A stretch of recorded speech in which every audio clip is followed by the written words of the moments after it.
Hello, this is Colin Liddell, and this is the Shortpod, a brief and succinct podcast commenting on the events and issues of the day. And today it is the 15th of March 2025. We are now about 6 or 7 weeks into the Trump presidency, and it's been a pretty bumpy ride. It's easy to make fun of Trump. He is a ridiculous character. He has no internal filter. He seems to just spout out whatever rubbish comes into his head without reflecting on it or thinking about it in any serious way. He wears thick orange makeup. He has a vice president who fucks couches and walks around in heavy eyeliner. He has a second vice president, Elon Musk, who is a autistic ketamine addict. Almost everybody that he has appointed to important positions is some kind of brainworm-eating nutcase. So it's really becoming very, very hard to take this American government, this Trump administration 2.0 seriously. But there is also, I think, a serious side to the Trump administration. And the Maga camp has become a kind of repository for certain not entirely unrespectable ideas. And these ideas are in some respects related to greater geopolitical and economic realities. And that's sort of what I want to kind of focus on here, even though it's very, very hard to ignore the clown show that is presenting them. Now, if you dig far enough beneath the grease paint, so to speak, what we're talking about with the Maga camp is this attempt to reposition America economically and geopolitically. Now, why is that even necessary? Well, because the world has changed a lot in the last 30 years. 30 years ago, America was in a very dominant position. Countries like China had not risen up. Russia was still, so to speak, on its knees. India was still an unimportant third world economy. There was no such thing as BRICS, etc. But since then, especially with the rise of China, the whole global position has greatly altered. And MAGA is a kind of lame-brained recognition of that reality. And so it should at least get points for that. Now, people talk about Trump betraying NATO, Trump betraying Europe, and yeah, it's possible to see things that way. But really, what this is all about is America doesn't have enough strength vis-a-vis its main challengers to face in different directions. So Trump is really all about withdrawing American power from Europe and possibly the Middle East and refocusing that power on Asia, where America is going head-to-head with China. Now also, with America going head-to-head with China, this reveals lots of deficiencies in American power, especially industrial power.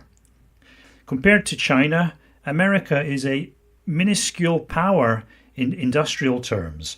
I think China has the capacity to make 200 times as many ships as America. China's steel industry completely dwarfs America's steel industry. So in a long-term battle between these two superpowers, whether in a Cold War or hot war form, America would be found extremely wanting. So I think the discernible logic of the MAGA position is that America has to kind of turn the clock back. It has to become a great industrial power again. This would explain Donald Trump's apparent love of tariffs. Trump wants to bring back a major steel industry to America. He probably wants to see other industries like shipbuilding return to America, etc., etc. This would create the basis for a long-term industrial, economic, political, and ideological struggle with China. So that's what MAGA are kind of aiming at.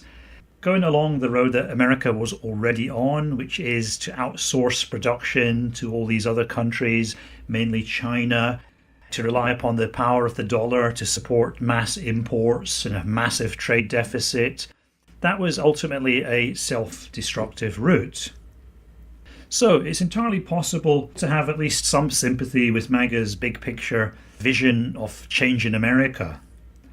But the real problem that America has and that MAGA has is that they are essentially acting in a radical and therefore an authoritarian way in a country that is not yet an authoritarian system.